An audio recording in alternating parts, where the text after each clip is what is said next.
Wow, tajam sekali ini pernyataan Prabowo Subianto kepada Partai Banteng itu. Ini menyindir yang sangat halus, tapi tajam dan keras. Halus, tapi tajam dan keras. Itu saudara. Kalau ibarat kata seperti ucapan-ucapan Anies yang kelihatannya halus banget tapi tajam dan kasar.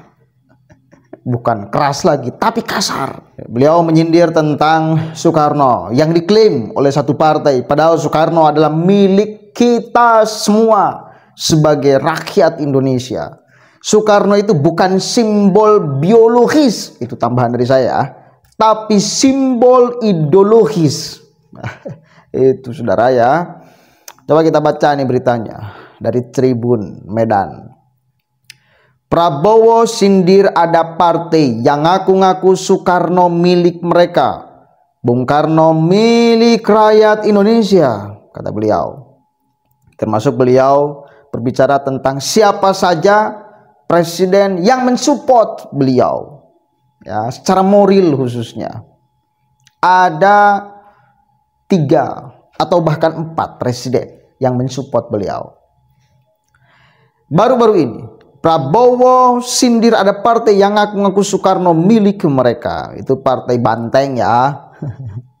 Iya, Megawati adalah anak Soekarno, tapi lebih daripada hanya sekedar urusan biologis, Soekarno merupakan simbol ideologis, saudara.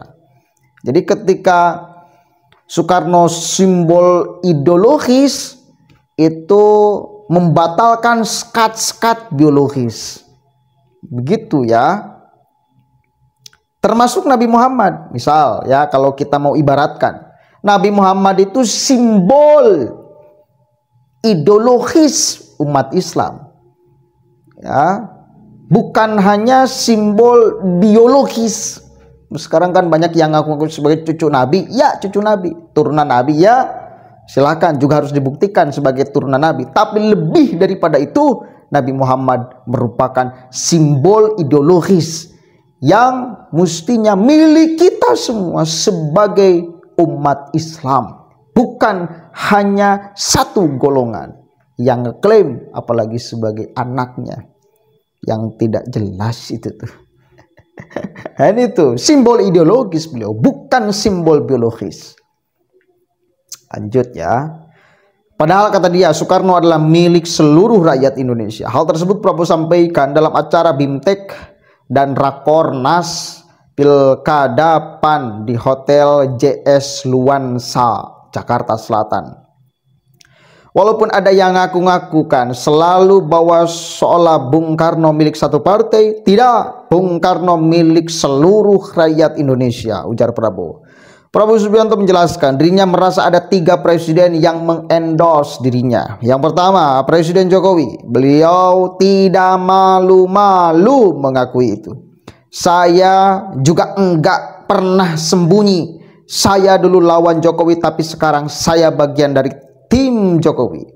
Dan saya didukung Jokowi. Mau apa? Benar enggak? Nggak usah basa-basi lah, kata beliau. Jadi dengan ucapan-ucapan seperti ini yang tidak bergeser kalimatnya dari awal sampai sekarang, beliau menang. Maka saya secara pribadi sangat yakin bahwa rumor atau framing atau isu yang mengatakan bahwa Prabowo dan Jokowi pecah itu hanya angan-angan mereka aja yang kalah. Menginginkan untuk Prabowo dan Jokowi itu pecah kongsi. Sekarang itu para elit dan lain sebagainya lebih merapat ke Prabowo, bukan ke Jokowi katanya.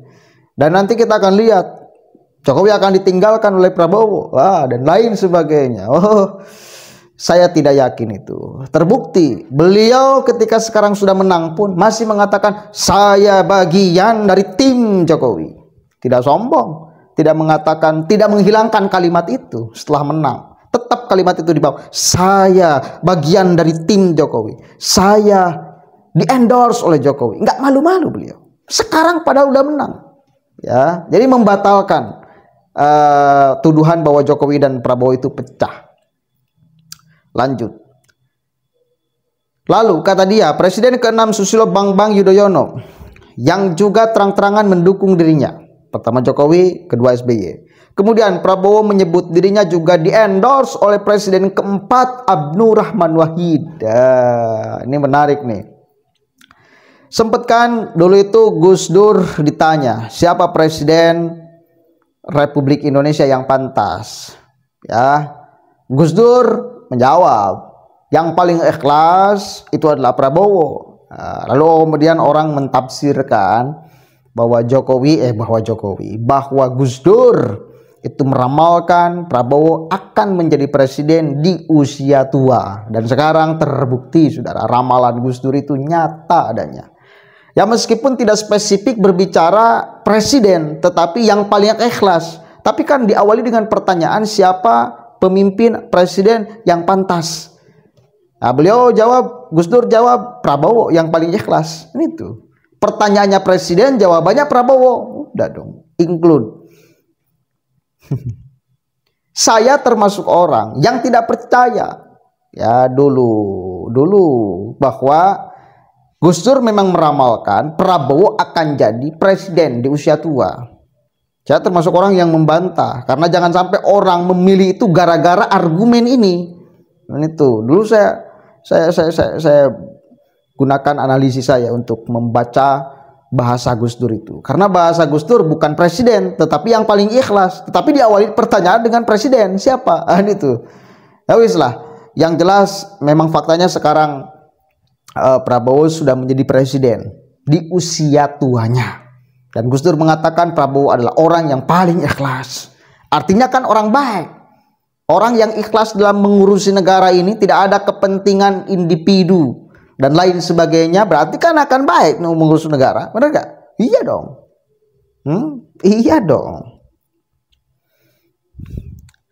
Lanjut. Sementara itu Prabowo merasa Soekarno pun mendukung dirinya. Presiden terpilih Prabowo Subianto mengingatkan pihak-pihak yang tidak bekerja sama dengan pihaknya untuk tidak mengganggu pemerintahannya kelak. Pernyataan Prabowo tersebut disampaikan dalam acara BIMTEK dan Rakornas Pilkada PAN.